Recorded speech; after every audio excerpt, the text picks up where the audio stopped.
Olá, seja bem-vindo à quinta e última aula do módulo 2, tipos de documentário. Pois é, pessoal, até agora nós já aprendemos 5 tipos diferentes de representação do mundo. E aí, você já escolheu o tipo que você quer para o seu próprio filme? Se você ainda não escolheu, dá uma esperadinha, porque se você quer causar ao seu espectador sensações, uma verdadeira viagem sensorial por meio de imagens, talvez o próximo tipo seja o que você está procurando. Sim, pessoal, você que é amante da imagem e das cores, da entrega total à subjetividade, eis que eu apresento para vocês o documentário poético. Então, esse tipo de documentário ele surgiu com os cineastas de vanguarda do século XX. E de acordo com eles, a arte é fruto de diversas experimentações cinematográficas. Então, é objeto, criação autônoma e vai ter aí características e leis próprias, tudo bem? O cinema de vanguarda, então, possui aí uma grande preocupação com a forma e estética, variações de montagem para editar um ritmo diferente, alterações diversas no fotograma. Lembra que o Mailson comentou na aula dele passada? Então, olha só como era feito, né, esse tipo de experimentação no fotograma, tá? O que eles faziam? Eles riscavam o fotograma, colocavam colagens, faziam aí sobreposição de materiais, tá? E também tinha a questão de exposição à luz, tudo bem? Então todas essas experimentações elas eram feitas para obter um resultado inusitado, né? Em relação à imagem, que na maioria das vezes aparecia aí distorcida, né? E também muito diferente em relação aos ângulos. Ficaram curiosos aí em relação ao documentário poético? Vamos encher aí essa cabecinha de imagens? Olha só, pessoal, o documentário que eu escolhi para vocês é um clássico do documentário poético. O Mailson também comentou sobre ele para falar sobre o movimento aí de vanguarda. É o Berlim Sinfonia da Metrópole, do Walter Whitman, de 1929. Então vamos passear por Berlim de um ponto de vista poético?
Então, pessoal, vamos analisar aí o trecho que nós acabamos de ver? É o seguinte, vocês repararam que o diretor ele utiliza aí elementos do mundo real para compor um olhar abstrato, que nesse caso nos é dado de forma proposital, tá bom? Então, realmente ele quer trabalhar com a realidade e mais quer mostrar ela de uma forma totalmente diferente. Então, as imagens corriqueiras, né, em movimento, elas formam aí grafismos e formas geométricas totalmente diferentes, nos dando aí uma percepção totalmente distinta de uma cidade. Veja também que o diretor ele usa, por exemplo, a linha que é feita dos postes, né? Junto, por exemplo, com o trilho do trem, os vagões e as árvores, e todos eles formando uma linha, né, fina em meio ao branco. Então, gente, documentário poético é isso, tá? É como o próprio nome diz, é você aí tirar do cotidiano, daquela imagem corriqueira, no olhar do Senhor, em uma flor, no banco de uma praça, a poesia. Essa poesia que irá transbordar na alma do espectador por meio da imagem. Então, gente, não esqueça essa palavra, imagem, tá? Vai ser ela que vai ditar a representação de mundo no documentário poético. Então, o que isso quer dizer, né? Quer dizer que o documentário poético ele vai pairar realmente nessa atmosfera, tá? Vai enfatizar ao máximo a dimensão plástica, o visual, tá? Então, são eles a bola da vez. No caso, é a própria imagem que irá ditar e provocar no espectador afeto, impressões, imersão e principalmente sensações. Então é um convite ao seu espectador a embarcar na sua nave em uma viagem fantástica. Então nós podemos afirmar que a forma de representação, né, do mundo, ela está mais preocupada no quê? Em provocar sensações, tá, das imagens que ela construiu, do que uma narrativa clara sobre o mundo. Tudo bem? Por isso que eu falei da entrega ao subjetivo. A imagem passa a ser, então, a protagonista. Ela será aí utilizada de maneira muito expressiva. Será ela aí a responsável por transmitir beleza, a delicadeza, a ternura, o desespero, o sufocamento, o incômodo. A trilha sonora também é extremamente importante nessa forma de documentário, porque junto com o som, você aí vai poder embarcar nessa viagem e conseguir realmente, né, provocar sensações. E aí, todo esse exemplo que eu coloquei, né, você que vai escolher o tipo de sensação que você quer surtir no seu espectador por meio de imagens e do som, tá bom? Então, por isso podemos dizer o quê, gente? Que no documentário poético, a imagem é superior ao discurso verbal, tá? Lembra lá da nossa primeira aula juntos sobre documentário expositivo? Então, pessoal, essa forma de documentário é totalmente oposta ao que nós acabamos de estudar. Vamos lá. Lembra das convenções da nossa primeira aula? Voz-over, letreiros e o quê? Discurso verbal superior à imagem. E aí, nesse caso, a imagem fica em segundo plano. Mas o que nós acabamos de estudar, pessoal? No documentário poético, o contrário, a imagem é a protagonista. Então, nesse caso, o discurso verbal que fica em segundo plano. Vocês conseguem visualizar o quanto esses documentários são opostos um ao outro? Caso você não lembrar, é só você dar uma olhadinha na nossa primeira aula do módulo 2 e dar uma reavivada na memória. Bem, pessoal, estou falando então de imagens até agora. Vamos encher mais um pouquinho a cabecinha de imagens com aí muita poesia? O segundo exemplo que eu trouxe se chama Olhos de Ressaca, é da diretora Petra Costa e vai aí nos mostrar a relação entre sua avó Vera e o seu avô Gabriel. Bora conferir?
traziam não sei que fluido misterioso e enérgico, uma força que arrastava para dentro como a vaga que se retira da praia nos dias de ressaca.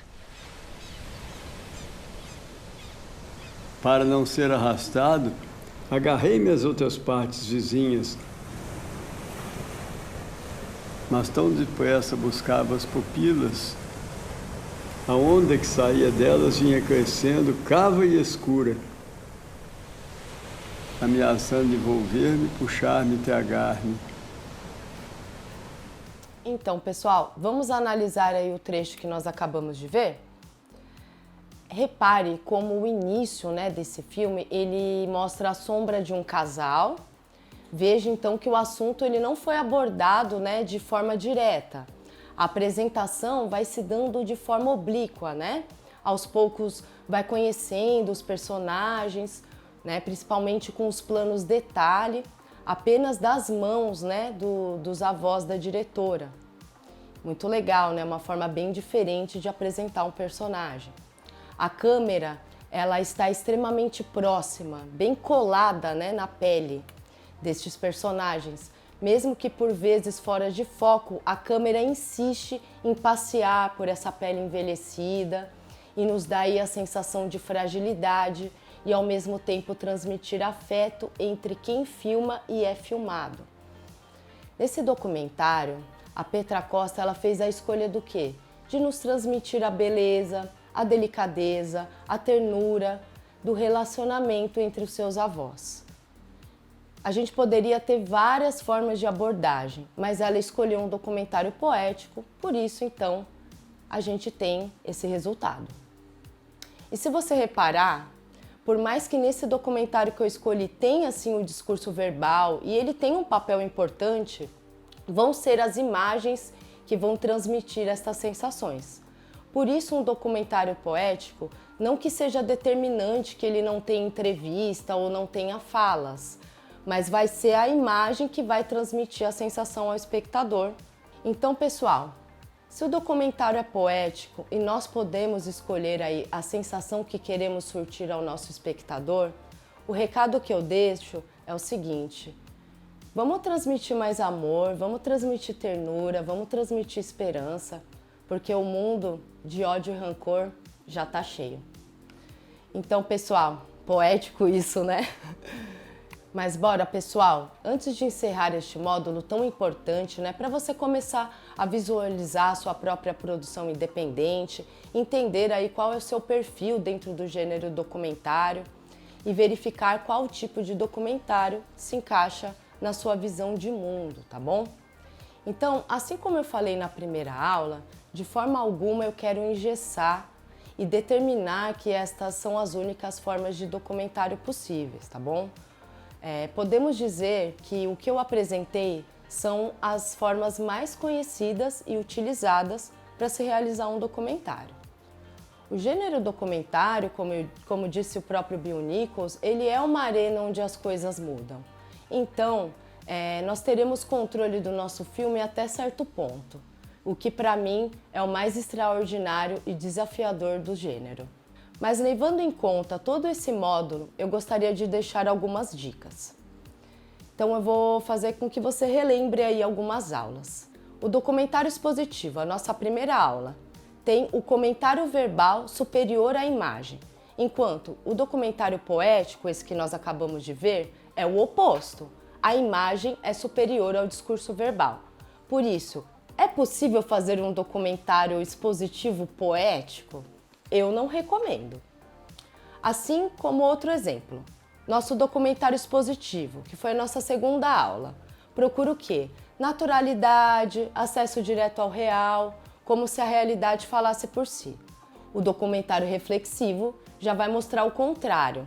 Tudo é construção ao ponto da gente questionar a veracidade da imagem e do conteúdo passado. O documentário participativo, que foi a nossa terceira aula, assume aí o documentário como realidade fílmica e que o documentário é fruto, então, da combinação, né, do encontro entre o diretor e o entrevistado. Então, também não vai combinar muito bem com um documentário observativo, tá bom? Você precisa escolher apenas uma forma de representar o mundo? Não.